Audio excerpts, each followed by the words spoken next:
siya sa akin at sasabihin niya na mahal.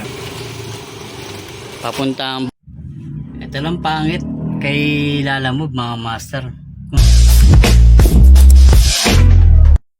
Good day sa inyo mga master. Today is July 15, 2026. Babiyahin na tayo ng Lalamove. May bagong update si Lalamove mga master. Pag-usapan natin to. Tara.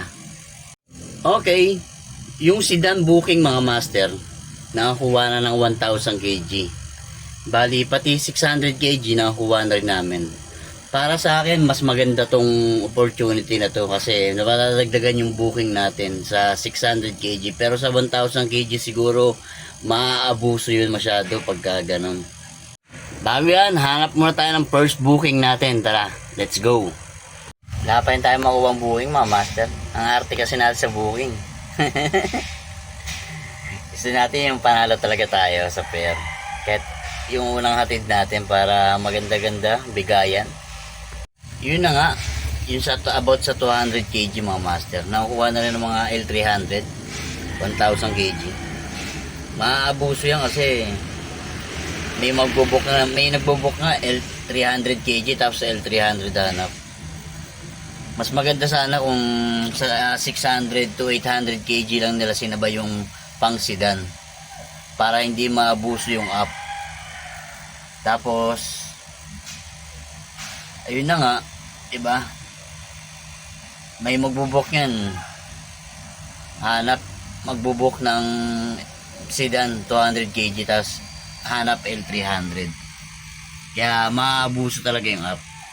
May maganda sanang booking kaso cake yung hanap. Sira pa yung aircon natin. Hindi pa natin napapaayos. Papagawa ko pa yung aircon nito eh. Kaya wala, di natin pwede kunin yung cake kasi kailangan may aircon. Yan, tulad nito mga master. L300 na pero 600 kg nakabook. Diba? Ito naman mga master, Malabon Marikina. 50 boxes and sample. Kasya ba sa sedan yung 50 boxes nila? Bali yan mga master, pinilter ko muna yung 300 tsaka 600 kg na booking lang muna papasok sa akin. Kasi ang hirap mag-swipe pagka lumalabas rin yung 200 kg. Ang gulo. Siguro kukuha lang tayo ng 200 kg pang sabay lang mga master. Yung pang sabay lang pwede. Kasi medyo mababa at malayo yung destination pag 200 kg. Isa pa to mga master. Oh. Kalawakan South. L300 hanap. Pero naka 300 kg. Gawin niya na daw 300 yung pair. 201 yan. Diba? Abusado. Pa rin tayong booking mga master. Time check 10:56 AM. Ano kasi yung sa ruta natin may sinusunod kasi ang ruta. Yung kabisado ko lang para hindi tayo masyadong malito sa mga kalsada.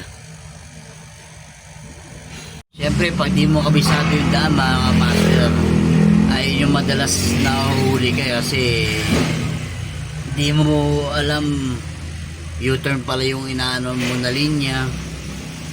Basta marami yan. Kaya yung kabisado lang natin na daan yung ano natin para makaiwas rin tayo sa NCAP. Kaso ang problema mga master, hindi yun yung binibigay ng mga ruta ngayon ni Lalamove. Meron man ang layo ng pickup.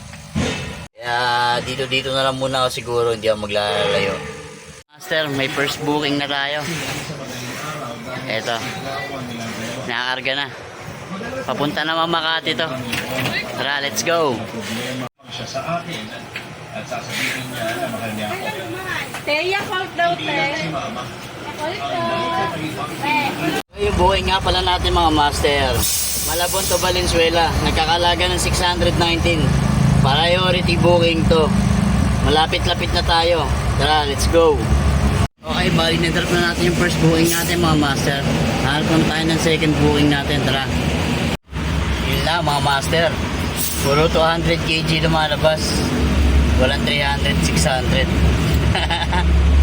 Pansin ko lang mga master, sinakop na tayo ng mga 200 kg. Ito Pasay to Taguig, meron naman kaso ayoko gumuwi ng Taguig eh.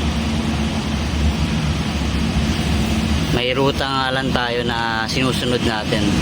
Sa Edmonton medyo kabisado natin yung daan. Pansin ko mga master, puro 200 kg lumalabas. Siguro yung mga pang SUV na karga, binubuk na rin nila sa pang sedan mga master, kasi siguro marami nang may alam na pwede nang mag-accept yung SUV ng mga sedan or L300 na mga sedan. Kaya wala pa rin tayo nakakuha ang booking mga master. Hirap pala pag ganito. Right mga master, may second booking na tayo. Dito galing sa San Andres Bukid, Manila papuntang Valenzuela. Mga bottled water yata yung ikaarga. Tara, let's go. Alright mga master, bali dito sa San Andres Bukid galing dadalhin Valenzuela. Ay, part na rin pala siya ng Quezon City mga master. Bali 537, layo ng drop off location is 19 km. 537 yung per priority booking to. Tara, let's go. Okay, bali yan karga natin mga master. Mga bottled water lang. Papuntang boundary siya ng Valenzuela at QC. Tara, let's go. Okay, tara, diretso na natin to. Let's go, priority naman to. Medyo mababa tong priority na to mga master, layo eh. Pero pwede na rin. Tara. Nakapag-swipe ako kanina mga master, kaso hindi ko alam sa akin pala binigay.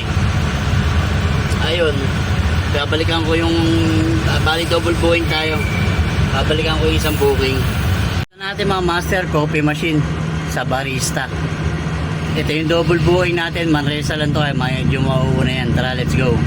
Alright mga master, nababa natin yung coffee maker. Punta na tayo sa pan double booking natin, yung pangalawang booking natin. 8.9 km lang away dito. Tara, let's go. Baba natin mga master. Kaso ewan ko ba't bigla akong suspended. Suspended ako bigla mga master pag drop ko dito. Ewan ko, baka may nagreklamo sa akin. Mga master, suspended tayo. Dahil pala dito, yung takip ng coffee maker, bumagsak kasi yung parang sa durugan ng ng beans. Hindi ko alam, nandun pala nakasingit dun sa pinto ko. Ito lang pangit kay Lalamove mga master. Kung suspendin tayo, akala mo sarili na yung sasakyan na ginagamit natin. Paano yan? Di sirahan na buhay natin bukas niyan. Di tayo makakabiyahe. Kailangan pa natin i-soli ito and pumunta siguro sa hub. Wala.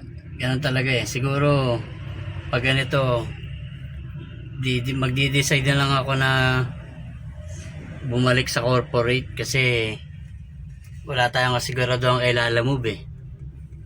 Kaya sa mga gustong kumuha ng unit dyan na brand new, wag na siguro kasi hindi makatao. Ito lang naiwan, no? Ito lang yung naiwan. Pwede naman ako tawagan ng CS. Tinatawagan daw kanina, hindi daw ako sumasagot. Nagdadrive tayo. Hindi na nga tayo nagbablog na umaandar eh. Sasagot pa ng tawag. Kasi mahirap na baka ma-penalty tayo, 5,000 yun. Okay, income reveal tayo. Ito kinita ko. Yan, kinita natin ngayon 1,166. Nagpagas ako ng 400 pesos. Meron pa tayong 766 na natira. Suspended kasi tayo kaya hindi na tayo nakakuha ng pabalik. Okay, dito ko natatapusin tong vlog natin. This is Master Court, the Jack of all trades. Peace out. Psst.